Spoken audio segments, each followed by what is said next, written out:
Bismillah, selamat datang di YouTube channel Firman Panipan. Sebagaimana pemirsa tahu melalui thumbnail YouTube ini bahwa jika Fachri Hamzah jadi presiden dalam setahun korupsi lenyap, tentu pemirsa bertanya-tanya dari mana inspirasi judul pembahasan ini.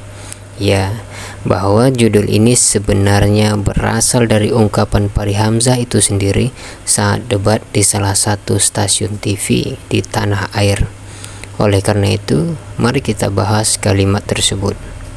Paling tidak, ada dua pendekatan yang saya gunakan untuk membedah makna kalimat itu agar benar-benar terperas sari makna untuk kemudian kita fahami. Lalu setelah faham, kita akan mengatakan, oh, ternyata begitu.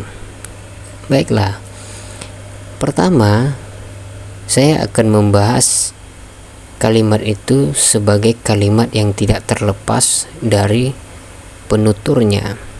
Secara konotatif, makna dari kalimat dalam setahun korupsi lenyap menimbulkan makna langsung bahwa ada sebuah strategi kerja yang akan diterapkan sehingga korupsi benar-benar lenyap di dalam negeri. Entah bagaimana dan seperti apa strategi itu, tentu kita semua tidak bisa membayangkan. Yang jelas strategi tersebut tidak dan belum pernah dilakukan oleh para pemimpin kita selama ini.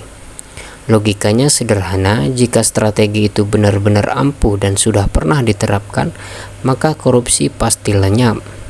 Oleh karena tidak pernah diterapkan, maka korupsi di Indonesia masih bejibun dan menabrak hidung.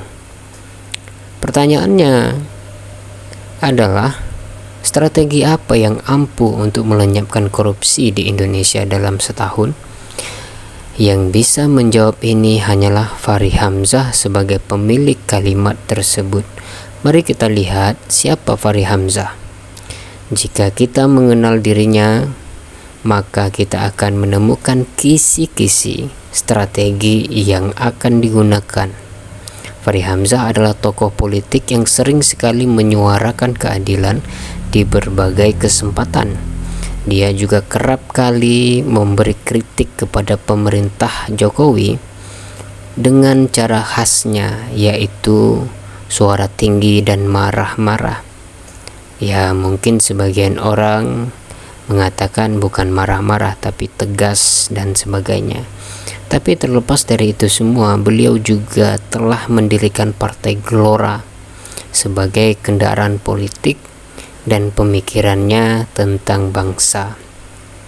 Namun dari sekelumit latar belakangnya itu belum sama sekali menjelaskan bagaimana strateginya untuk melenyapkan korupsi di Indonesia.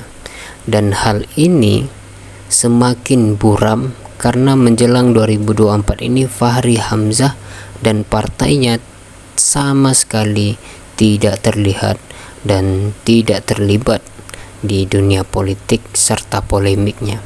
Alih-alih Fachri Hamzah menjelaskan strategi melenyapkan korupsi, muncul sebagai orang yang berusaha menjadi presiden saja tidak.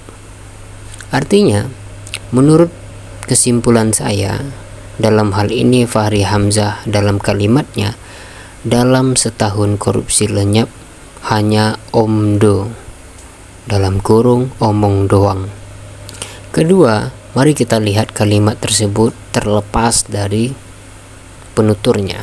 Mungkin supaya lebih objektif, mari kita lihat kalimat tersebut sebagai kalimat yang terlepas dari penuturnya, untuk menemukan makna dari kalimat yang tanpa detensi dari pemikiran seseorang. Kita perlu menguji logika dari kalimat tersebut agar menemukan makna yang objektif. Dalam kalimat, jika saya jadi presiden dalam setahun korupsi lenyap, untuk menguji kalimat ini nyata atau hanya sekedar omong kosong adalah dengan mempertanyakan siapa dalam tanda petik saya dalam kalimat tersebut. Jika dalam tanda petik saya di situ adalah orang yang terlepas dari semua kepentingan partai dan oligarki, maka itu bisa terjadi. Maksudnya korupsi bisa lenyap, namun akan terhambat pada apakah dalam tanda petik saya tersebut akan mungkin menjadi presiden tanpa kendaraan partai politik. Tentu tidak akan pernah bisa.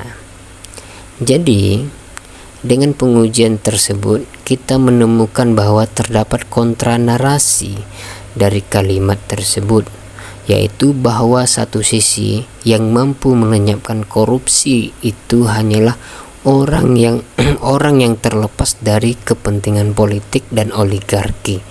Sementara pada sisi lain, untuk menjadi presiden, seseorang harus melalui partai politik dan menggandeng kaum bermodal atau oligarki. Kesimpulannya adalah jika ada suatu saat nanti Anda mendapati tokoh politisi mengatakan kalimat yang serupa, maka jangan pernah percaya karena kalimat itu ambigu. Terima kasih telah nangkring di YouTube channel Firman Panipan. Sampai jumpa kembali di lain kesempatan. Salam.